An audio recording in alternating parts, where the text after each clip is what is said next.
Give me the energy to remain free from sexual impulses.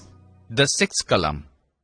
O Dada Bhagwan, give me the absolute energy not to have, nor cause anyone to have, nor instigate anyone to have, even to the slightest extent, any sexual faults, desires, gestures, or faults related to sexual thoughts towards any living being, be it male, female, or of bisexual orientation.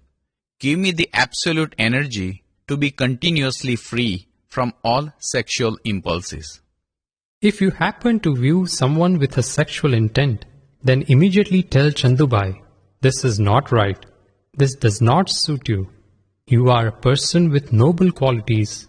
Just as you have a sister, she may also be someone's sister. If someone were to view your sister with a sexual intent, then how hurt would you feel? Similarly, would someone else not feel hurt? Therefore, this does not suit you. So, if you happen to view someone with a sexual intent, then repent over it. What does chestao mean? Actions of the body that can be photographed are all considered cheshtao. If you are making fun of someone, that is considered cheshta. If you are laughing, that is considered cheshta. So when we make fun of someone, when we pull a prank on him, are those chestao? There are many different kinds of cheshtao.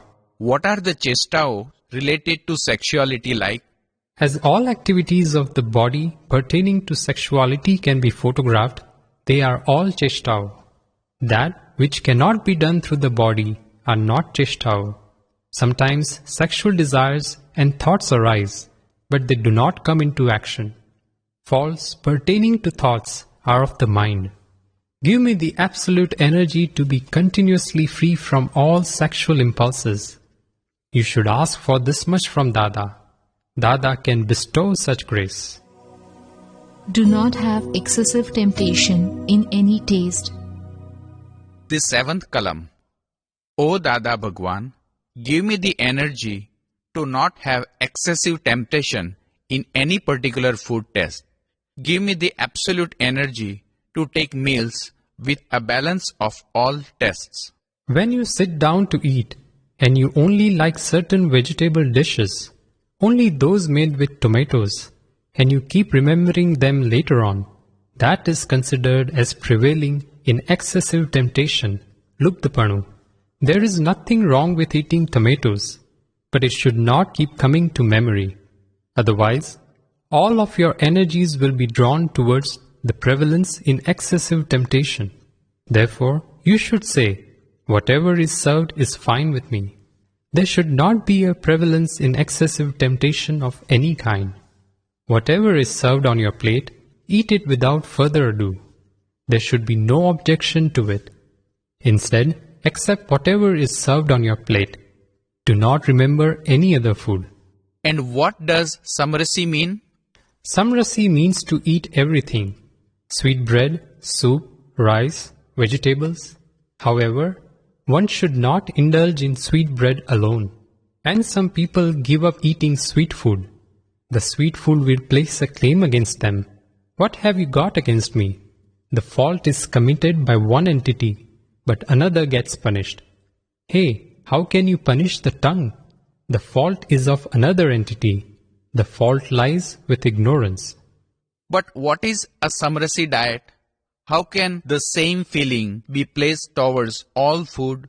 Whatever food is cooked in your culture, it is cooked based on what is considered samrasi for your culture. And when you serve that to somebody from another culture, they will not consider it samrasi. Perhaps in your culture, less spice is eaten. A samrasi diet is different for each culture. A samrasi diet means it is tasteful, tasty food. It means that no single ingredient dominates. All the ingredients are in proportion. Some people say, I will get by with just drinking a glass of milk. That is not considered a samrasi diet. Samrasi means to combine all the 6 types of tastes together and then eat at ease, to eat it tastefully. If you cannot endure the bitter taste, then replace that by eating bitter gourd, karela, spine gourd, kankoda, or fenugreek leaves, methi. But you should definitely take in food that is bitter. Diseases arise as a result of not eating bitter foods. That is why you end up taking quinine. It is indeed because there is a low intake of bitter taste that problems arise. There should be an intake of all 6 tastes. So it is for the intake of the tests that we ask, O Dada Bhagwan, give me the energy so that I take meals with a balance of all tests. Yes, you should ask for the energy. What is your intention? The intention to take in a samrasi diet is your effort. And as I give you the energy, that effort of yours becomes stronger. Is it also true that there should not be a prevalence in excessive temptation towards any test? Yes, you should definitely not feel, I do not like any other food besides that with a sour taste. Some people say, I cannot do without something sweet. Then what fault is it of the spicy taste? Some people say, I do not like sweet food at all. I only want spicy food. All that cannot be considered samrasi. Samrasi means that everything is accepted. It may be in a lesser or greater proportion, but everything is accepted.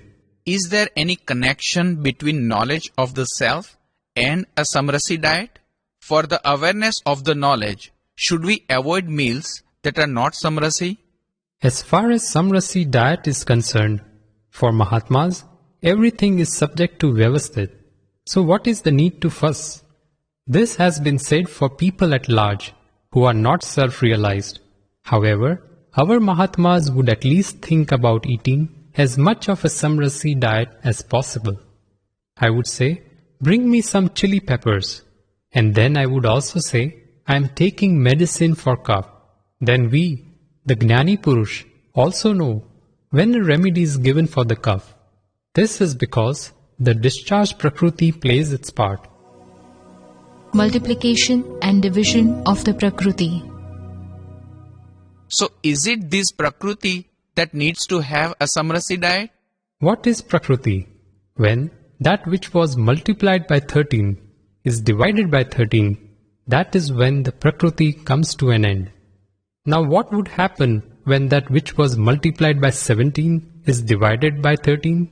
Therefore, I have done a different calculation. So when that which was multiplied by 13 is divided by 13? When you do that, there will be no remainder, right? In what way can we apply that example? Prakriti means the intents, bhav, that were done in the past life. Those intents were made on the basis of other food that was eaten. Now that intent has been multiplied by 13. If you now want to get rid of that intent, then if you divide it by 13, it will leave. And as a new intent is not allowed to arise, it means that account has been closed.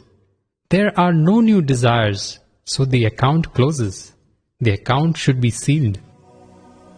That is where the Prakriti becomes zero. You have given us the knowledge of the pure soul. Now if we say these 9 columns, will they help bring the Prakriti into the state of non-existence? It will. Divide by however much you have multiplied. The doctor told me, eat this. I replied, Doctor, tell this to another patient. My multiplication is of a different kind. How can it work out if he gives me the wrong figure to divide with? Are you then dividing it by sprinkling more red chili powder on your food? While adding more red chili powder, I tell everyone that I am taking medicine for cough. And when I get a cough, I point it out. Look, you got a cough, didn't you? Where does the division come into this? That itself is the division. If I hadn't taken the red pepper, then the division would not have been settled. So first, we are to clear off whatever has been filled in the Prakriti. Yes, it should be cleared off. I tell Niruben, if you agree, then I will have some sopari, betel nut. But while chewing on the sopari, I say this is a medicine that causes cough. Many times she will say no, so I do not take it. But when she says yes, then I take it. Then I get a cough. However, it is not I, the Dada Bhagwan within, who eats the sopari. I do not have a habit for anything. However, it is because the stock was filled in the past that this act of eating sopari happens, doesn't it? This is our Akram Vignan. It is due to the habits that have been formed in the past life that this tends to happen. So ask for this energy. Then there is no problem with taking in food that is excessive in one taste. But by saying this kalam, the contracts made in the past get released. Whatever Prakriti we have right now, if it is multiplied, then it will increase. It should be divided. The Prakriti should be divided by the Prakriti. Please explain this. So when you keep saying these kalams, the divisions will take place and it will decrease. If you do not say such kalams, then the plant will keep growing on its own. So if you keep saying this, then it will decrease. As you keep saying this, the multiplication of the Prakriti that has taken place within will be neutralized. The multiplication of the self will take place, and the division of the Prakriti will take place. Therefore, the self will get nourished. If you have time, then keep saying this 9 kalams day and night. The moment you get some free time, say them. We give all the medicines, give the understanding, then whatever one wants to do.